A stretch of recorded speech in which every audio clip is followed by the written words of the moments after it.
sure he's not dragging the family name through the mud, right? Can I bring this up, though? Fuck yeah. Bro, Joe comes in. He gives me a butterscotch lollipop. He's like, bro, this is a pot lollipop. The best thing about it, I pay for it with a credit card. A pot lollipop. Buy it with a credit card, yeah. And you can get away with it. Yeah, I have a medical marijuana license. Huh. This is can I see it? unbelievable. This is that's my card from the Inglewood Wellness Center. But yeah, I have a medical marijuana prescription. Are you kidding me, man? Yeah. Wow. Yeah, I went to the doctor. I said, I need a marijuana prescription. Then what do you need marijuana for? I said, I get headaches. They said, when do you get headaches? I said, whenever I think about the fact that pot's illegal. So they gave me a fucking card. It's that easy. Bro, they're just trying to give it away. They're like, what, you got a stub toe? Dude, you need a fucking joint. Aspirin, what are you, fag? Come here. Smoke some of this, son. they're just trying to, it's, I hate to fuck the cause up. They're trying to backdoor it. And what they're trying to do is they're trying to make medical marijuana accepted, and then eventually people realize, and then. How did you find out about those lollipops? I first did a medical marijuana benefit for this place. A dude named Howard Dover, who's a comic in L.A., he organizes these things.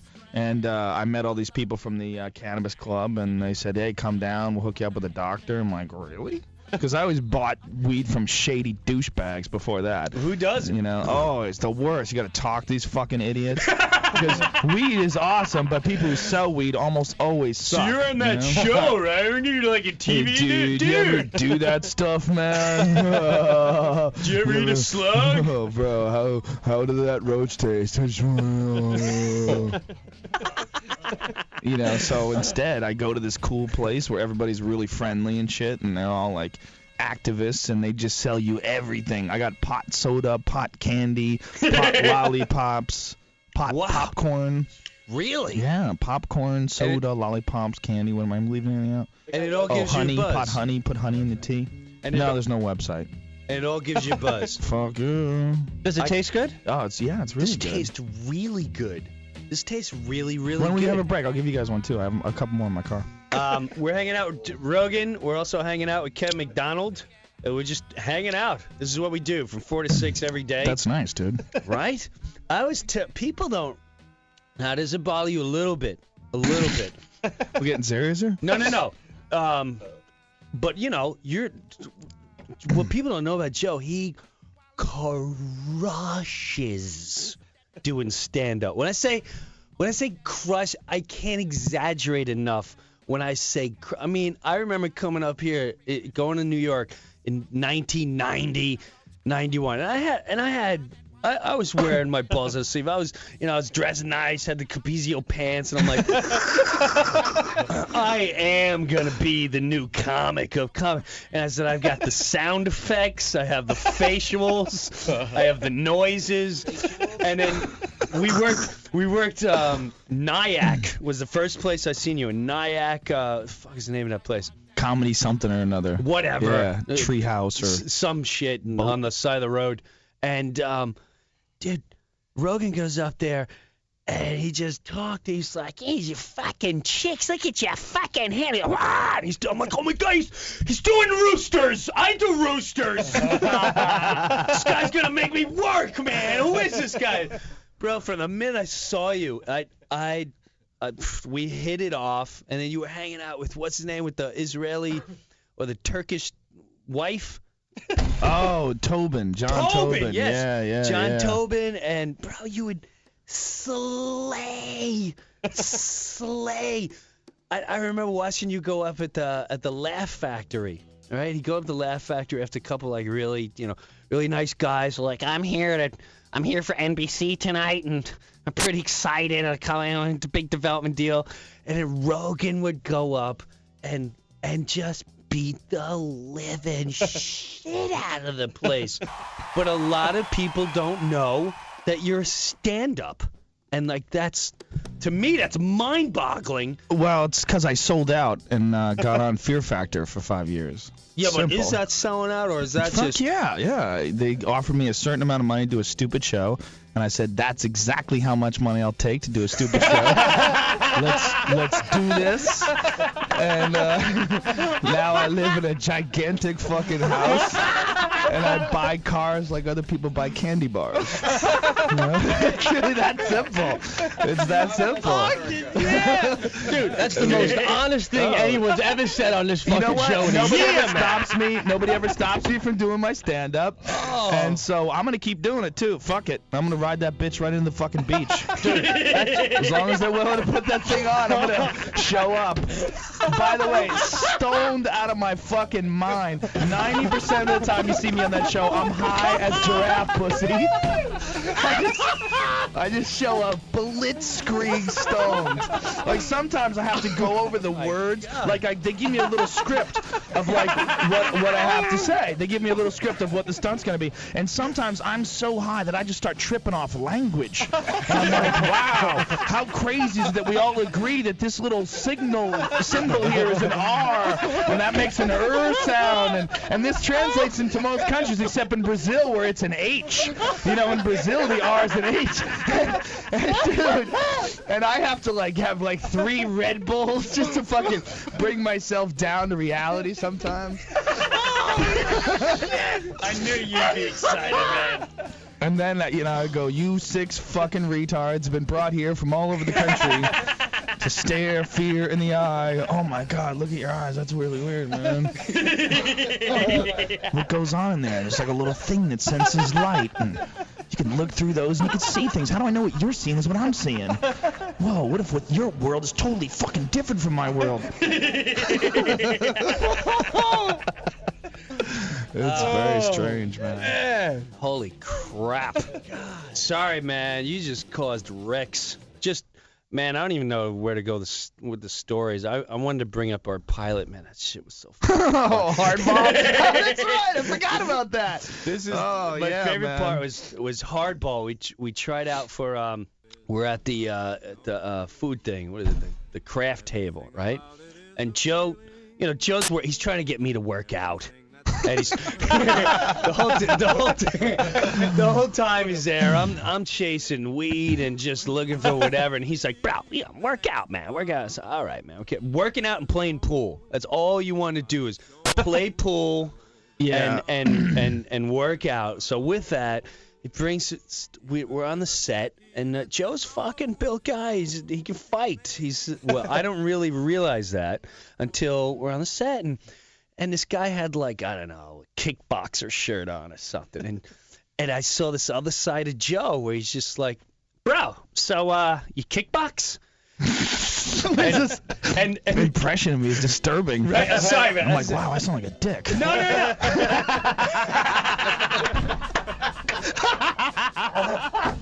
Wow, then I'm starting to think, I'm like, fuck, do I sound like that? Then I need to record myself in daily life, just in a clandestine manner, so I'm not aware of it.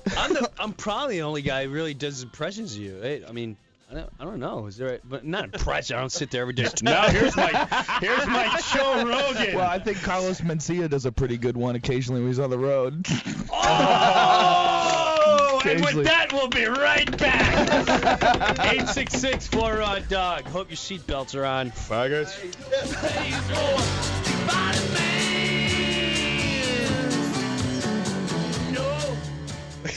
Well, David Tell, he really he was the comic guy where everyone's like, oh, man, Dave's in the room. You kind of want to impress Dave when you're doing a stand-up, but he started his own style, really. That hasn't been done a long, long time where people not steal, but it's influence. He's got his own rhythm. He's got his Pete own. knows every freaking joke he has. Yeah, every single one. The best was like. Here we go. No, but tell joke of the week. Go ahead. The years when I started breaking into the cellar, and he was like already tight as a tack, but not known yet, you know? So he was just so sharp, and he'd go up there, and the stuff he would do that never made TV or anything, like he used to smoke butts all the time on stage when he could still smoke indoors. It's like one night he pulls out cigarettes from his pocket, and he starts tossing them into the crowd. He's like, emphysema, cancer. Oh, here's the one. And then he fires it up, just all the intricacies. Yeah, and you can't help, man. Like, you find yourself, like, a Tuesday at, like, 11 o'clock at night. You're like, oh, fuck, I'm doing a tell. Back off. And you got to make a note to stop. It's got a rhythm. Well, it's when you see a guy who's successful and he's really funny and you admire him, that rhythm becomes kind of contagious. Like, sometimes that sucks when, you got a guy you like and you're taking him on the road with you and you ever have that happen? They start sounding like you and you got to pull them aside and go, okay, dude. Come here, buddy. I know, I know you're having a good time and everything, but I don't like hearing me before me. It's a little creepy. But we've all done it. I've caught myself doing it, especially in the beginning, man. I found myself sounding like Richard Jenny for like a week. I was like, what the fuck is this? Where's this coming from? But it's just, you hear somebody, you like them, and it's just like, even though you're doing your own shit, somehow or another it kind of sounds like them. But, it's all the part of the process of, the molding process of becoming a comic. I honestly, well, first of all, I tried Kinnison. Yeah. And I loved this. When I first started out, there was John Campanera. It was still out there. Sure. Loved John Campanera, and he would do this bit. And like if I play in the middle of nowhere, I would do this one Campanera bit, which was, right after the oil rig thing. Remember the oil rig? And they dumped tons of gallons of oil. I think it was in Alaska. And fucked it up. He would just do this whole thing going home and. Like, yeah, I was going to go on vacation to Alaska and see some wildlife, Charlie. Oh, I forgot there is none. Thanks. Happy holidays. And he was doing like when the guy came home, but I just remember doing his fucking bits and his delivery. And some guy called me on the shot. He's like, yo, man, you're doing Campanera's bits. I'm like, oh, my God. Oh, no. They know it in Nebraska. Fuck, I better stay all original from now on. All original. That's a tempting lure, man, because a lot of us got into comedy from making our friends laugh doing other people's material. Right. Before you ever did comedy, like, you go, dude, I saw this fucking Richard Pryor special, and he said this joke, and you do the Richard Pryor. And, everybody's laughing. Something about the woods making one of them. Shit. Yeah, and it's like you get into comedy like that, and there's a little bit of that left over in you when you're an open micer, and it's a very dangerous little proposition. It really is. It really you gotta, is. like, you catch yourself, like, telling somebody something, like, in conversation, and you don't credit the comedian. You feel like, ooh, I took credit for someone else's genius. A girl did that to me recently. Wow. This girl was talking to me about these guys that she has that are friends, and I'm like, look, you don't have any friends, all right? They're wolves sniffing the phone line for blood every day, hoping your boyfriend fucks up. We both know that. She's hot. She's smoking hot, right? And she says, you know what? It's ridiculous because if you tell them that they have no chance, it doesn't matter. You could say, the chances of you and I ever getting together are 1,000,000 to 1. They go, so you're saying I have a chance? So I started laughing because it was like really good timing. I said, that's fucking funny. And she goes, thank you. And then she goes on and on and on. So then I'm out with her sister and a buddy of mine, and I tell her sister, I go, your fucking sister killed me today. She said this, and the girl goes, that's from a movie. She goes, that's from Dumb and Dumber. And I turn to look at her sister. I go, is that from Dumb and Dumber? And she just drops her head. I go, oh, you fucking loser. But she's like 30, you're not like 21, an open micer. You're a 30-year-old model, you little hooker. Wait, Joe, you ever do this? So you ever go to repeat a joke that a comic said that you think is kind of funny? Not even a famous comic or anything like that, But then when you go to repeat it to someone, you make it funnier than it was. Yes. And then the person's laughing so hard, I gotta go, well, you didn't do it that funny, man. Yeah, I've done that a couple times. I add a couple lines to it. So do I. Yeah, and then, you want to call the guy up, and you're like, no, I'm not going to give him that. Fuck that. He doesn't get that extra line. Maybe that'll apply to a piece of my material somewhere. We're hanging out with comedian Joe Rogan, Kevin McDonald, Kids in a Hall. Also in the movie right now, The Silent Sleeper, Sky High. And even more, I really have a couple of these lollipops. Cat Scratched. He's got a cartoon, man, on Friday nights between 8 and 9. I swear I'm going to check that out. About 3 cats.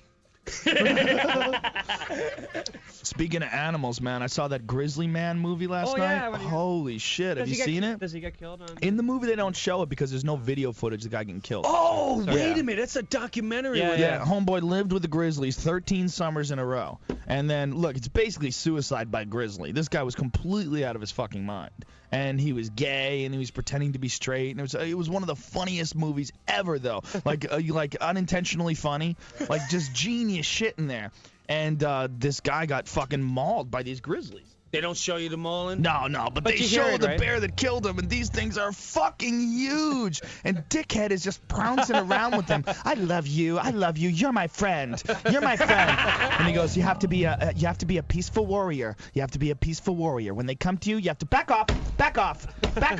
And the bear was like, check this motherfucker out. And so the bears would they thought he was retarded or something, so they would let this guy get away with this shit. Until one day, man. Is he a buzzard? What is he? This dumb motherfucker, all right? This bear ate its own kids. It was that hungry. There was no water, all right? There was no rain, and the bears were starving. So the bear ate its own child, and this stupid fuck is reporting on it. He's hanging out near this bear, not thinking that one day the bear's going to go, why don't I just eat that guy? I can catch him. One day just grabs him and just rips him apart. And the ladies, there's audio of it, the ladies hitting the bear with a frying pan. I mean, these things are like 2,000 pounds. They're fucking enormous. It's like hitting a wall. Well, that's all she had, man. That's all she had, Jimbo. Frying pan and a gay boyfriend. That's it.